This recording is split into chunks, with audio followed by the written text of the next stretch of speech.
शुरू करते हैं दो टूक। रामायण और महाभारत को एनसीईआरटी के सिलेबस में शामिल करने की तैयारी चल रही है, जिस पर सियासी महाभारत शुरू हो गया है। समाजवादी पार्टी के नेता स्वामी प्रसाद मौर्य ने इस प्रस्ताव पर ही सवाल उठा दिए हैं। उनका कहना कि क्या सरकार इस तरह की पढ़ाई करा के चीर हरण और नाक कान काटने को बढ़ावा देना चाहती है। उधर बीजेपी ने स्वामी प्रसाद मौर्य के इस बयान के खिलाफ मोर्चा खोल दिया है। लेकिन सबसे बड़ा सवाल यह है कि आखिर स्वामी प्रसाद मौर्य बार बार आस्था का अपमान क्यों कर रहे हैं? क्या यह किसी के इशारे पर किया जा रहा है? क्या उनके इन विवादित बयानों को अखिलेश यादव की मौन सहमति है? दो टूक में करेंगे चर्चा, लेकिन उससे पहले न्यूज स्टेट के बड़े सवाल। रामायण महाभारत की पढ़ाई तो फिर सियासत क्यों गरमाई? रामायण महाभारत की बात आखिर स्वामी को क्यों लगा विषाद? आस्था की पढ़ाई स्वामी की आखिर किससे लड़ाई? स्वामी के फिर बिगड़े बोल, अखिलेश क्यों है खामोश? बार बार आस्था का अपमान, क्या 24 में होगा घमासान? इन्हीं सवालों के साथ मेहमानों से चर्चा, लेकिन उससे पहले क्या कुछ बयान वो आपको सुनवाते हैं। रामायण एक महाग्रंथ है जिसमें राजकीय व्यवस्था, सेवा, परमार्थ, चरित्र निर्माण और सनातन का स्पष्ट दर्शन है। तो मनुष्य के जीवन में हर कदम पर रामायण की आवश्यकता है। यदि रामायण को पाठ्यक्रम में शामिल किया जाता है तो ये भारत के लिए एक अच्छा कदम होगा। देखिए, रामायण और महाभारत का मतलब राज्य की दृष्टि से देखिए तो रामराज्य, धर्मराज्य, और न्याय की दृष्टि से देखिए तो न्याय के साथ भगवान भी खड़े रहते हैं। परिवार के दृष्टिकोण से देखिए तो श्री रामचरितमानस पिता पुत्र, पति पत्नी, भाई भाई के रिश्ते को कई ऐसे संस्कार हैं जो आजकल लोग भूल चुके हैं। तो वह अच्छी चीज़ है। अगर इस दिशा में कोई कदम उठाया गया है तो उसके लिए मैं बधाई देता हूं। मेहमान जुड़ चुके हैं। सबसे पहले परिचय करा दे अशोक पांडे जी, प्रवक्ता बीजेपी, राहुल यादव जी, नेता समाजवादी पार्टी, आचार्य शैलेंद्र तिवारी जी, हिंदू धर्म गुरु, डॉक्टर नितिन गौड़ जी, शिक्षाविद। आप सभी मेहमानों का स्वागत है। अशोक पांडे जी, सवाल आपसे कि कुछ भी होता है, रामायण महाभारत, हिंदू देवी देवता, सनातन हिंदू, जब भी कोई बात होती है तो नागवार क्यों गुजरता है स्वामी प्रसाद मौर्य को? और सवाल ये कि वो बेबाक तरीके से बोलते हैं और अखिलेश यादव चुप रहते हैं। इससे पहले जब बात हुई थी समाजवादी पार्टी के नेताओं से दो टूक में, तो साहब उन्होंने कहा था कि आने वाले दिनों में कार्रवाई होगी। कार्रवाई तो हुई नहीं स्वामी पर, लेकिन बयानबाजी जारी। पहली बात तो एनसीईआरटी को हम बधाई देना चाहते हैं कि जिस तरह से अभी जीवन भर हम पढ़ते रहे कि अकबर, हुमायूं, जहांगीर, चांद बीवी, और जिनसे हमसे बड़ा मतलब नहीं था, वारेन हेस्टिंग्स, अब कम से कम जाके एनसीईआरटी ने अपने रामायण और महाभारत जैसे ग्रंथों को लाने का काम किया है। और जिस समय रामचरितमानस या रामायण पढ़ा जाएगा, बच्चे पढ़ेंगे तो भाई भरत का प्यार, सीता का प्यार, दशरथ जैसा पिता और हनुमान जैसा सेवक। ये तो आप कह रहे हैं ना, स्वामी को लग रहा है कि बच्चों को सिखाया जाएगा चीर हरण, बच्चों को सिखाया जाएगा कि नाक कान कटना। स्वामी जैसे लोग चीर हरण करने के लिए पैदा हुए हैं। जाकी रही भावना जैसी, हरी मूरत देखी तीन तैसी, ये भी लिखा है तुलसीदास की। मेरा एक कहना है कि श्री रामचरितमानस में दिखाया गया है कि जब सीता माता को रावण जैसा योद्धा लेके भाग रहा था तो जटायु पक्षी आके उनको बचाने का प्रयास करता है। और यहाँ दिल्ली में बेटी को छुरा मारा जाता है और लोग फिल्म बनाने का काम करते हैं, तो कम से कम उससे लोग सीखेंगे कि जटायु ने माता सीता के लिए रावण से टकराने का काम किया था। इस समाज को जोड़ने का काम है। राहुल यादव जी, हर बात नागवार गुजरती है जब सनातन से जुड़ा होता है, रामायण या महाभारत की बात होती है। स्टैंड क्या है समाजवादी पार्टी का? यही कहेंगे कि ये तो व्यक्तिगत बयान है क्या स्वामी का? नहीं, इसका स्टैंड तो बिल्कुल स्पष्ट है। राष्ट्रीय अध्यक्ष जी ने भी इस पर स्पष्ट बयान दे दिया है कि धर्म से संबंधित जो भी चीजें हैं जिस रूप में है उस रूप में स्वीकार्य होंगी। दूसरा ये है कि जो स्वामी प्रसाद मौर्य है ये काफी वरिष्ठ नेता है और विभिन्न पदों पर राज्य में काम कर चुके हैं, एक राजनेता है और सामाजिक न्याय और धार्मिक सुधार के लिए कार्य करते रहते हैं। अब रही बात दूसरी एनसीईआरटी की, तो एनसीईआरटी को नई शिक्षा नीति में स्पष्ट आदेश है कि वो जो स्कूली शिक्षा है, जो माध्यमिक शिक्षा है, इसमें आमूलचूल परिवर्तन करें। अब आमूलचूल परिवर्तन करने के लिए अभी अशोक पांडे जी ने 2-4 प्रसंग बताए जो बहुत अच्छे हैं और हमारे छात्र जो हैं, जो स्कूली शिक्षा और माध्यमिक शिक्षा के छात्र हैं, इनको इस बार अपने जो देश की संस्कृति है, जो उसकी परंपरा है, जो उसका मूल्य शिक्षा है, उसका ज्ञान होना चाहिए। देखिए, शंभुकवध और एकलव्य के अंगूठा काटे जाने जैसी जो घटनाएं हैं दोबारा रिपीट ना हो, यह भी बताया जाना चाहिए। और दूसरी बात यह है कि जो एनसीईआरटी हमारी है, ये ऐसे पाठ्यक्रम को विकसित करे, ये किसी राजनीति से प्रेरित होकर नहीं। शबरी के तो जूठे बेर भी प्रभु श्री राम ने खाए। जी बिल्कुल, ये भी बताया जाएगा। ये बिल्कुल यही बताया जाना चाहिए और हमारी जो परंपरा है, जो संस्कृति है, उसका ज्ञान दिया जाना चाहिए, उसमें कोई दिक्कत नहीं है। लेकिन स्वामी कुछ और बता रहे हैं ना। नहीं, स्वामी जी ये पार्टी का बयान नहीं है, वो जो कहते हैं व्यक्तिगत तौर पर, ये पार्टी का बयान नहीं है। उसकी वही बता पाएंगे कि किस रूप में उन्होंने इसको कहा। मैं समझ सकता हूं राहुल यादव जी, लेकिन स्टैंड क्यों नहीं लिया जा रहा है? इससे पहले कई समाजवादी पार्टी के नेता हमारे साथ दो टूक में जुड़े, जब भी स्वामी प्रसाद के मामले पर बैठे, उनका साफ कहना था कि आने वाले दिनों में कार्रवाई होगी। कार्रवाई तो हो नहीं रही है, लेकिन एक जो कहा जाए कि एक रास्ता बना तो दिया गया है और उस रास्ते पर वो तो चल रहे हैं, लेकिन बागडोर किसके हाथ में, ये समझ से परे है। नहीं, इसमें अगर अनुशंसा होगी तो इस पर कार्रवाई की भी अगर बात आएगी, तो अगर अनुशंसा होगी तो उस पर पार्टी अपना स्पष्ट करेगी, उस पर क्लियर स्टैंड लेगी।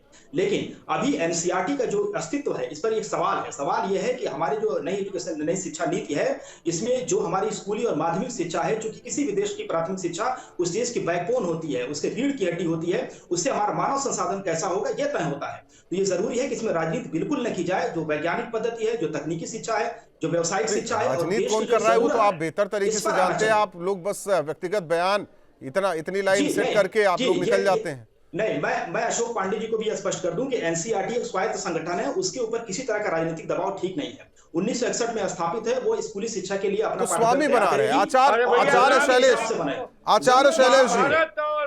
शैलेश जी, किसी के सलाह की जरूरत नहीं है, कोई सलाह। आचार्य शैलेश जी, हिंदुस्तान का बच्चा आखिर क्यों न पढ़े रामायण और महाभारत के बारे में?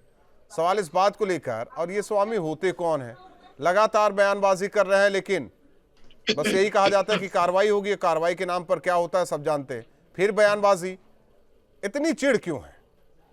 देखिए राहुल जी, यह बहुत सुखद अनुभूति है। मैं साधुवाद करता हूं एनसीईआरटी को कि हमारे भारतीय सभ्यता संस्कृति का जो सबसे बड़ा महाकाव्य है रामचरितमानस, और रामायण जो सबसे पवित्र ग्रंथ है, और महाभारत, इन सब पुस्तकों को अगर एनसीईआरटी लागू करती है और देश की जनता और देश के बच्चे उस रामचरितमानस को पढ़ते हैं, उसके माध्यम पर उस रास्ते पर चलते हैं, तो यह सुखद अनुभूति है।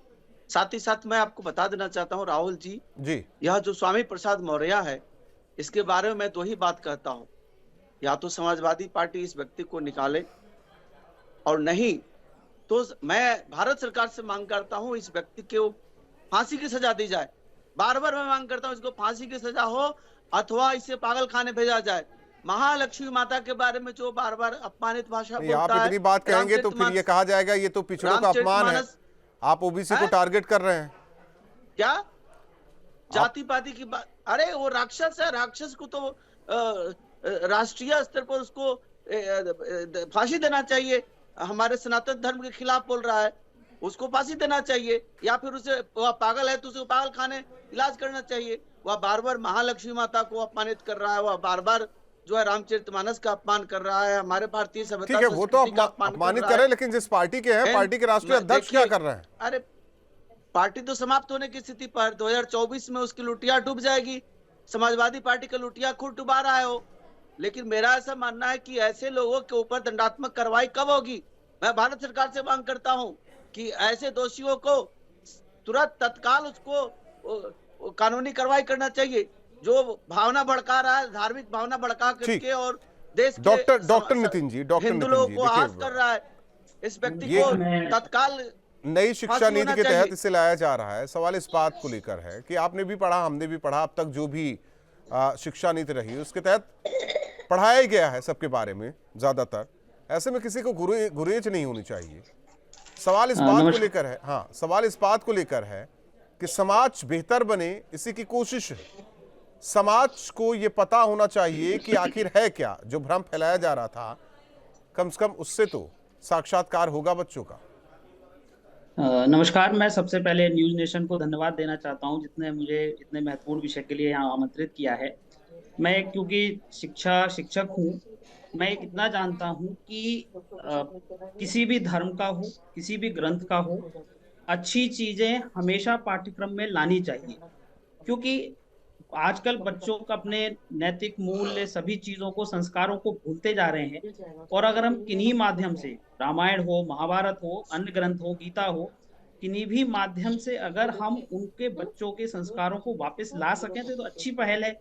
इसका हमेशा हमें स्वागत करना चाहिए। और इन बचकानी बातों से कि नहीं, देखिए, अच्छाइयाँ बुराइयाँ सभी में होती हैं। बच्चों को ये सिखाना परिवार का, माता पिता का और शिक्षकों का दायित्व है कि उनको बताएं कि अच्छाई क्या है और बुराई क्या है। बुरी चीज से दूर रहना है, अच्छी चीज से दूर रहना। अगर यही चीज हम बच्चों में संस्कार अगर अपने आप आ जाते तो इन ग्रंथों का कोई महत्व ही नहीं होता। हम लोगों को राम से सीखना है, हम लोगों को लक्ष्मण से सीखना है, हम लोगों को रावण से नहीं सीखना है। अच्छी चीजों को सीख के बच्चों के जीवन में लाना, यही तो हम लोगों का उद्देश्य है। तो मैं धन्यवाद देना चाहूंगा एनसीईआरटी को इस कदम के लिए, और निश्चित तौर पर हमको ये करना है। अगर मैं आप लोगों को एक छोटा सा उदाहरण देता हूँ, अभी रिसेंटली वियतनाम ने अपने यहाँ रील बनाने पर रोक लगाई है। उन्होंने एक ऑफिशियल ऑर्डर नोटिफिकेशन जारी किया है। क्यों?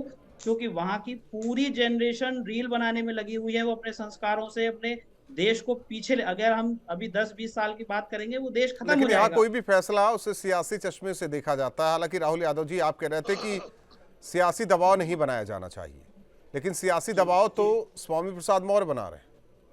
जी नहीं, मैं इसको भी स्पष्ट कर दूं कि जितने शैक्षणिक संस्थान हैं, चाहे उच्च शिक्षा हो, चाहे प्राथमिक शिक्षा है, चाहे माध्यमिक शिक्षा हो, बीजेपी अपनी विचारधारा थोपने का भी प्रयास कर रही है। ये ठीक नहीं है। मैं कहना चाहता हूं कि जैसा शिक्षाविद अभी गौड़ साहब कह रहे थे, बिल्कुल सही कहा इन्होंने कि बच्चों के अंदर महाभारत को पढ़ाया जाना बीजेपी की मानसिकता है। नहीं, मानसिकता नहीं है। जो मूल परक शिक्षा है उसको लाया जाना चाहिए। जो संस्कृति चीजें हैं वो लानी चाहिए। मैं समाजवादी पार्टी से एक प्रश्न करना चाहता हूँ। क्या समाजवादी पार्टी के राहुल यादव हमारे देश के सनातन संस्कृति रामायण और महाभारत का विरोध करते हैं क्या? अगर विरोध करते हैं तो कर तो रहे स्वामी प्रसाद लगातार, तुष्टिकरण करने वाले पार्टियों को स्वामी प्रसाद लगातार शैलेश जी कर रहे हैं। अब उससे क्या, अब इनसे क्या सर्टिफिकेट लेंगे आप लोग? करें। स्वामी तो लगातार कर रहे हैं। मैं राहुल जी, मैं जानना चाह रहा हूँ समाजवादी पार्टी के नेता राहुल यादव से, क्या है रामायण, रामचरितमानस अब राहुल जी जवाब महाभारत देंगे। का विरोध करते हैं? राहुल जी जवाब देंगे। करते हैं तो पूरा देश इनको विरोध करता है।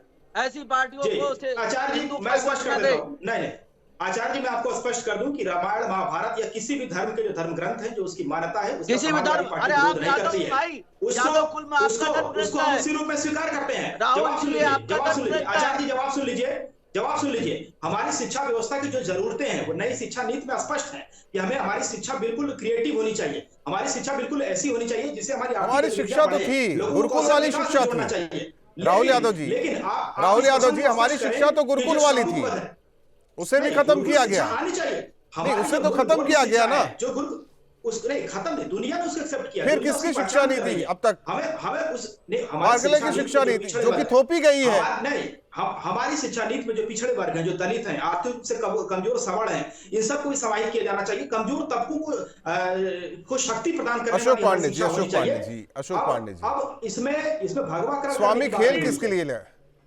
देखिए, हमारी संस्कृति थी कौशल्या सीमाई, भरत था भाई, राम था भाई, पिता जैसा सेवक। मेरा कहना है, पिता के कहने पर वनवास जाने वाले। आज क्या स्थिति है? अखिलेश जी ने अपने पिता को ही वनवास दे दिया था, चाचा को ही वनवास दे दिया था।